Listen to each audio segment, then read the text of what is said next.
এক সময় ছিল উত্তরপাড়া কোত্রং পৌর প্রাথমিক বিদ্যালয়। পরে সেই স্কুলের নাম বদলে কোত্রং আদর্শ প্রাথমিক বিদ্যালয় করা হয়।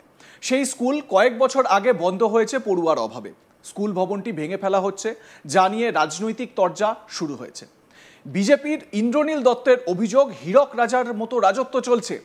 সেখানে হীরক রাজা বলেছিল, লেখাপড়া করে যে অনাহারে মরে সে। এই রাজত্ব সেই রকমই। বিল্ডিং ভেঙে এখানে হয়তো আগামী দিনে প্রমোটিং শুরু হবে। বিজেপি নেতা ইন্দ্রনীল দত্তের কি অভিযোগ শোনাবো আপনাদের। আমরা ছোটবেলায় সিনেমায় দেখেছি, হীরক রাজার দেশে ছাত্রদের বলা হচ্ছিল পড়াশোনা করে যে অনাহারে মরেছে। আজকে পশ্চিমবঙ্গে হীরক রানীর রাজ্যে 700খানা স্কুল বন্ধ হয়েছে, সরকারি স্কুল, এবং 700খানা বাংলা মদের দোকান খোলা হয়েছে।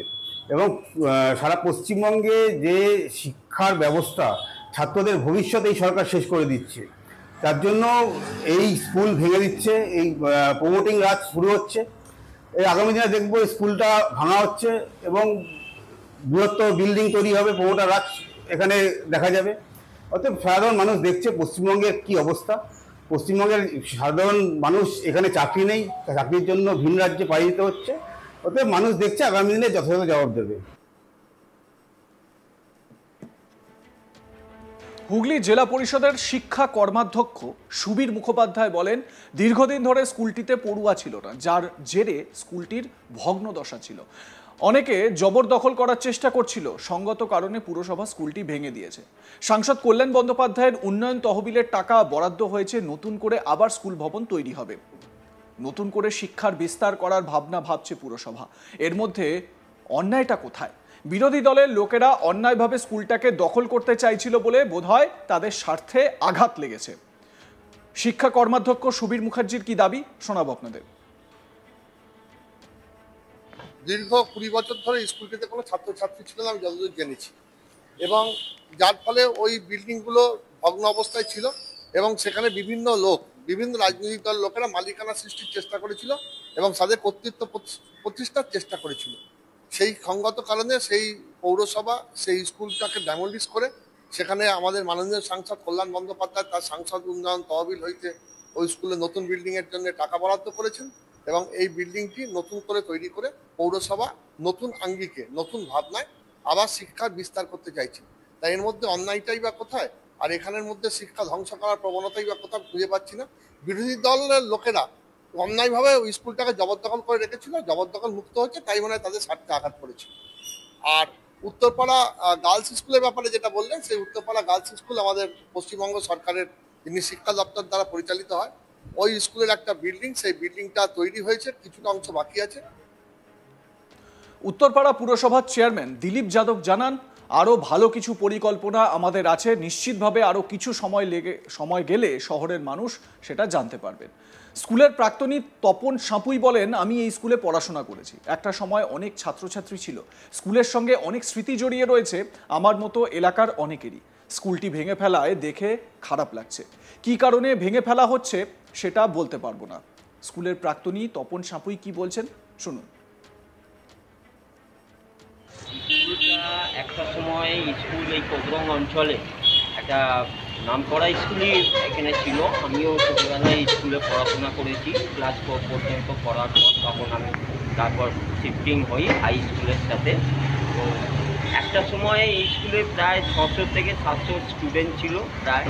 তখন এই স্কুলে আমি যখন পড়াশোনা করতাম, তখন এই স্কুলের এই অঞ্চলে একমাত্র যদি স্কুল বলতে হয় তো আমাদের এই কোদরং আদর্শ বিদ্যালয়, যদিও এটা উত্তরপাড়া কোদরং পৌর প্রাথমিক বিদ্যালয় ছিল।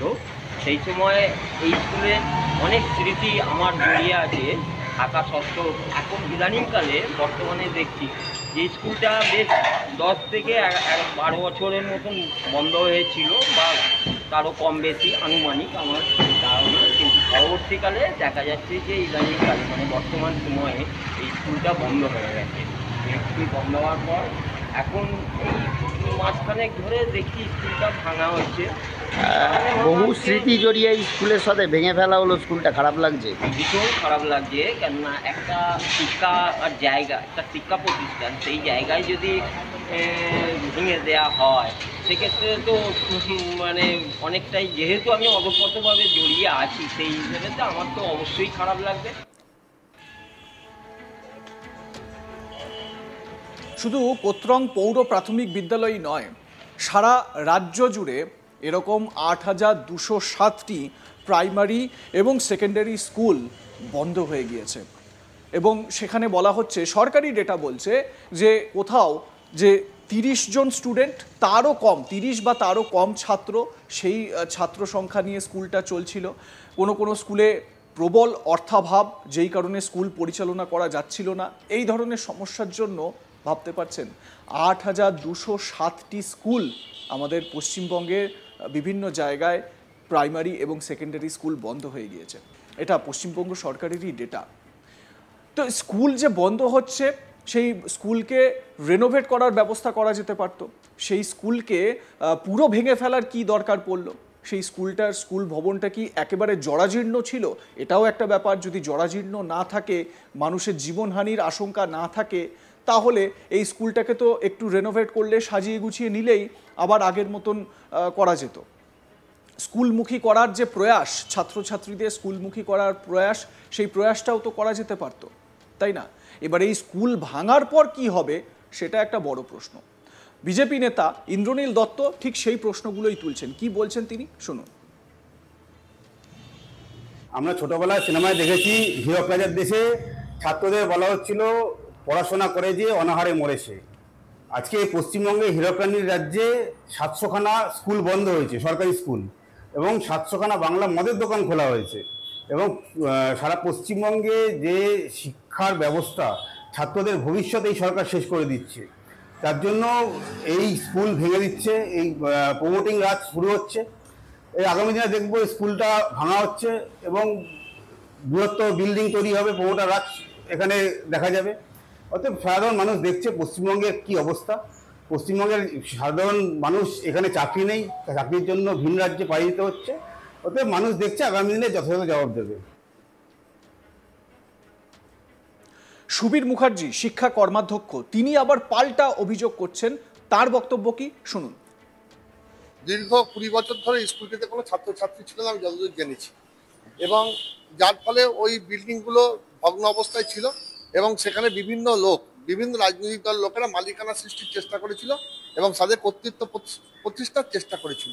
সেই সঙ্গত কারণে সেই পৌরসভা সেই স্কুলটাকে ড্যামোলিশ করে সেখানে আমাদের মাননীয় সাংসদ কল্যাণ বন্দ্যোপাধ্যায় তার সাংসদ উন্নয়ন তহবিল হইতে ওই স্কুলে নতুন বিল্ডিংয়ের জন্য টাকা বরাদ্দ করেছেন এবং এই বিল্ডিংটি নতুন করে তৈরি করে পৌরসভা নতুন আঙ্গিকে, নতুন ভাবনায় আবার শিক্ষার বিস্তার করতে চাইছে। তাই আপনাদের মতামত জানান এ বিষয়ে। দেখতে থাকুন আজ তাক বাংলা। সাবস্ক্রাইব করুন আমাদের ইউটিউব চ্যানেলটি, বেল আইকন প্রেস করুন নোটিফিকেশন পেতে।